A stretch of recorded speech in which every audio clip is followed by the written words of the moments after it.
We understand that you've all been involved in nationals and the regionals for upwards of 10 years of experience. So what is something that you have not been able to accomplish over those 10 years that you feel being president would allow you to change or get accomplished? Thank you for the question. So when I served as VP of Undergraduate Affairs, I felt like there was a lot of gridlock in Tony's first administration. There's a lot of things I wanted to improve, things that I wanted to work on. And, you know, I'm only one person on the National Executive Council. And so I actually decided to complete my term as VP of Undergraduate Affairs and move on to the regional level, because at the regional level, you have a lot more autonomy in regards to you know, how you operate the region, what services you provide for the entities and the undergraduates, and all the programming that you could put up for them.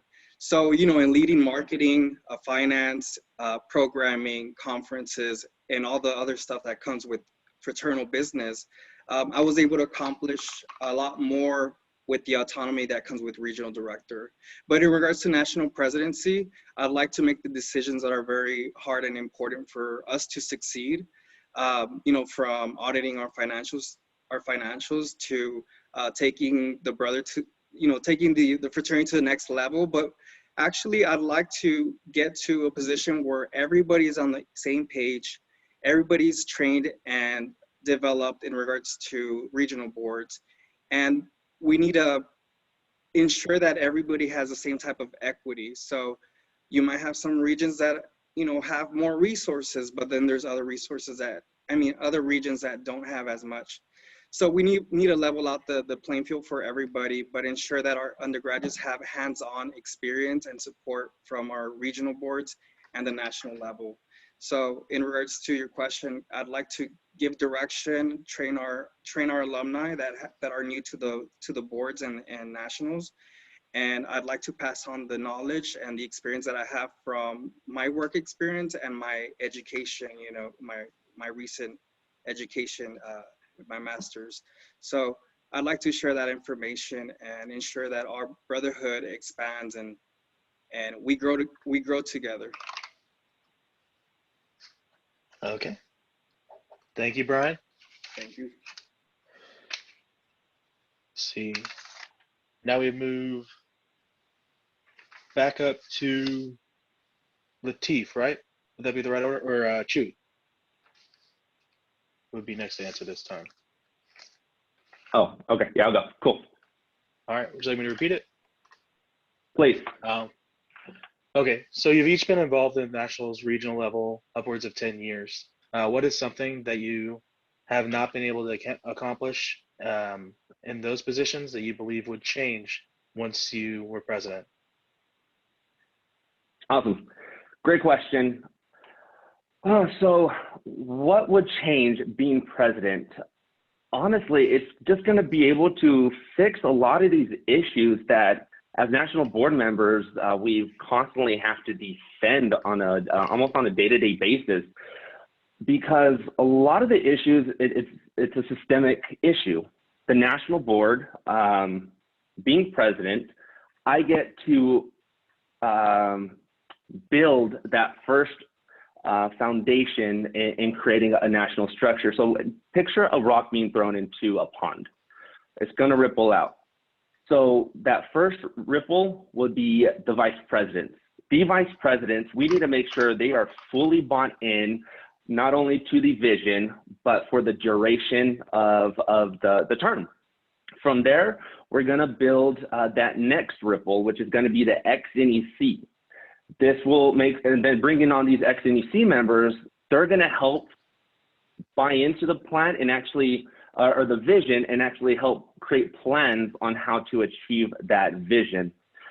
Then that next ripple is actually going to be bringing in the National Alumni Council and local alumni. We need to start bridging, creating bridges where they don't exist, because members are constantly complaining about the same things over and over again. That's because root cause is we do not have dedicated NEC members to follow through with what needs to be done.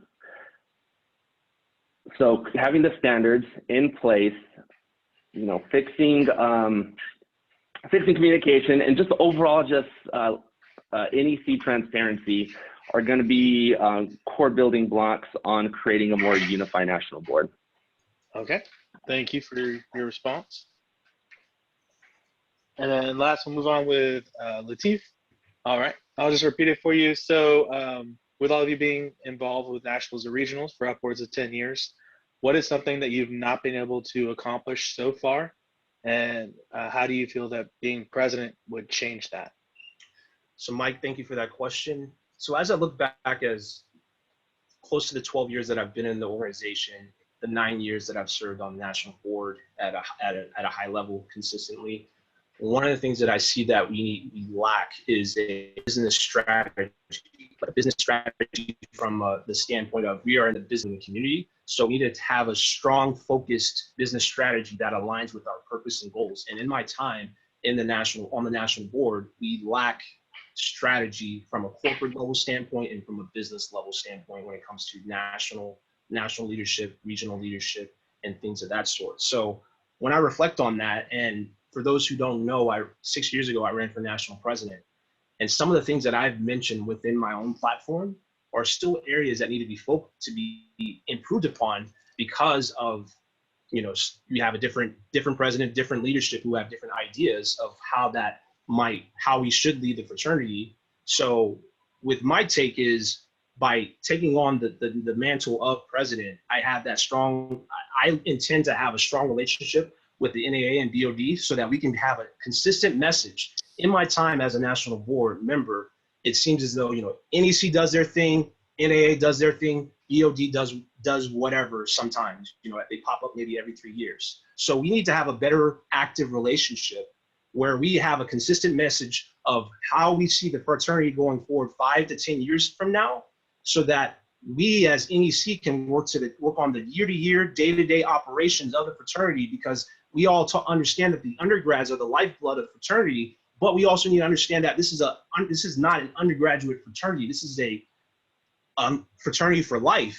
And so that's why we need to have a leader that understands business strategy from a top level standpoint, so that we can create new revenue streams that's outside of the undergrads, new revenue streams for alumni to take on new opportunities for alumni to step up and provide their time and resources. And that's what I intend to focus on, that will empower our brothers across the board from the alumni level to the undergrad level. Okay, thank you, Latif.